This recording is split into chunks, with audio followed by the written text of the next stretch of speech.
Wala screen na te ti thrin tang khanin ti dan tu pro swinga hei hi in full screen photanga ti hian full screen ala om ton u khan ti hian phone thang khata duna zoom mai thei ni motok tlan lai lang lo tu to khan ten du to kin mania zoom nei mai to tu ani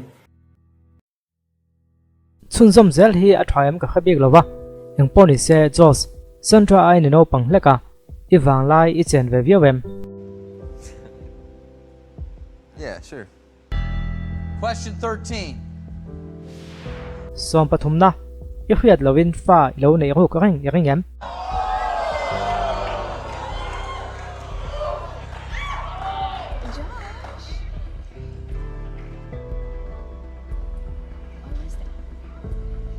Yes.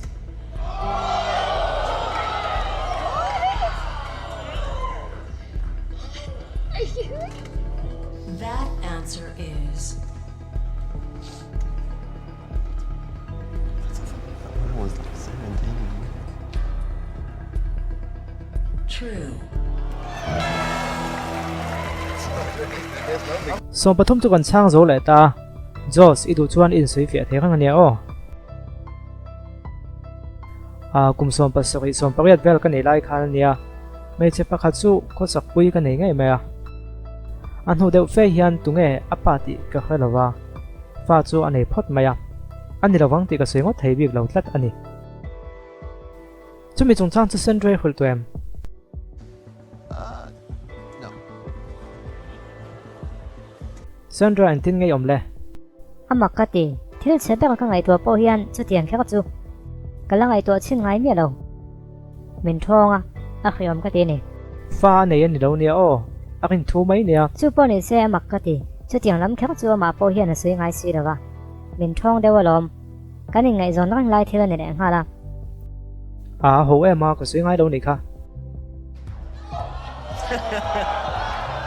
A hu mi lo nia. ole som pathum kan zo tuwa adota mi hi Jos chan tur tho nia kanin rayong chumo You want it? Yeah. Question 14. som palina Sandra nen inin nei nu hian mei chedang pakhat tal imut pui da tuem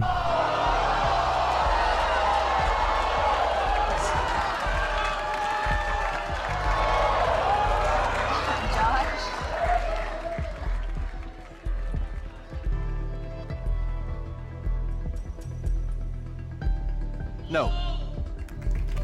No. That answer is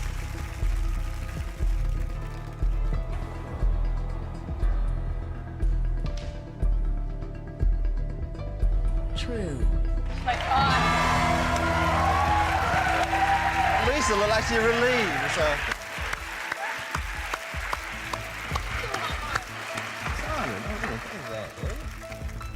pakhat in chan dik le chuan dulak noi khatin dong to dona ma se tun tum chu Sandra chan tur hi ni dona iti dik lo chuan poisa hi in chan le hlek don chu wangin ngun dewin ngai tuola a tha ka ti ni ama sa in Sandra tuna tonga kum nga engtin nge in nu pen ka hi mu dan le Kum nga kal te chuan fa pani te chu nei ve to om tak ka ti deu. ani chon tuna hian zona unhung ber dulak noi khaton te na tur ka chiar dona in pe ngai ka be se ni Question 15 for $100,000. som pangana in pa hian fa nei du lo ta se I then phang em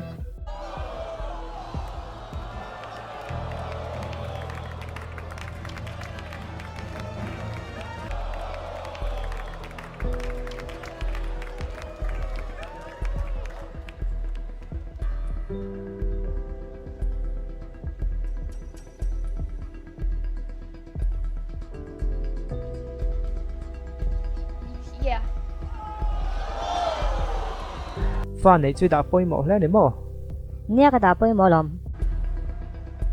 That answer is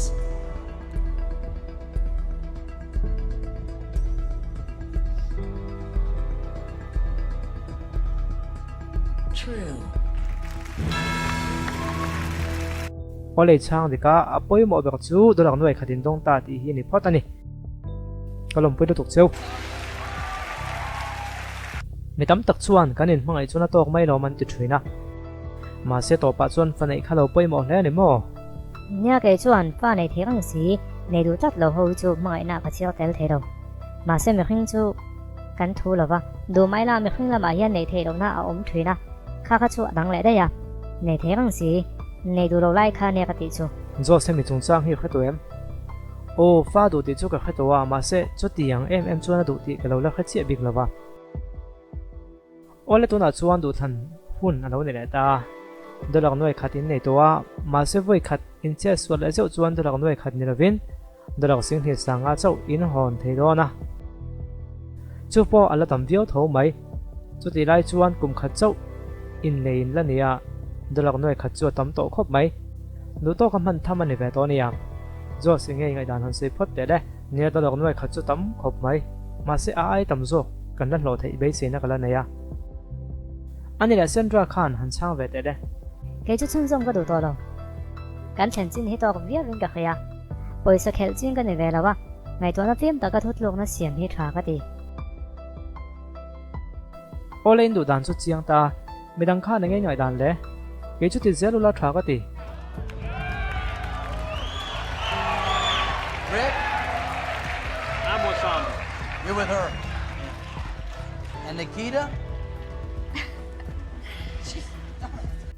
ke chu ngai dan se tu pa ka nei lo ole ang tin nge ni don le thut lok na phim tak han siam te ole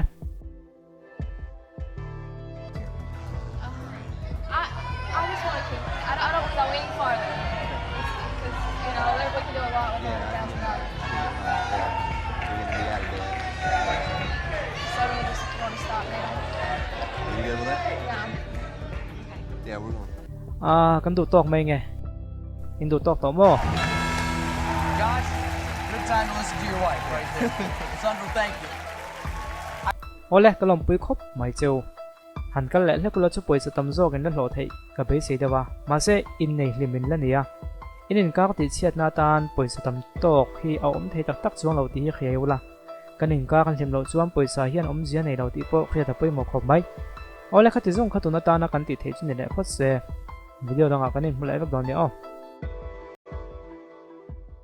ole khoi bom resort theng zo la hian ikal ve to em ka khelawa ilo la kal lo mai thei kal to po ne mai theya tun ma chuan zana kan ba hong ngai lowa tuna chuan dai te tlem to wa khua kan lum chho tan to wa zana po dak som theng akal theya no pang thalai pui tim tan chung ko tam po kal du tan chuan zana avakal thei to ti kha kan lo khedon nia zok top zan tiam lovin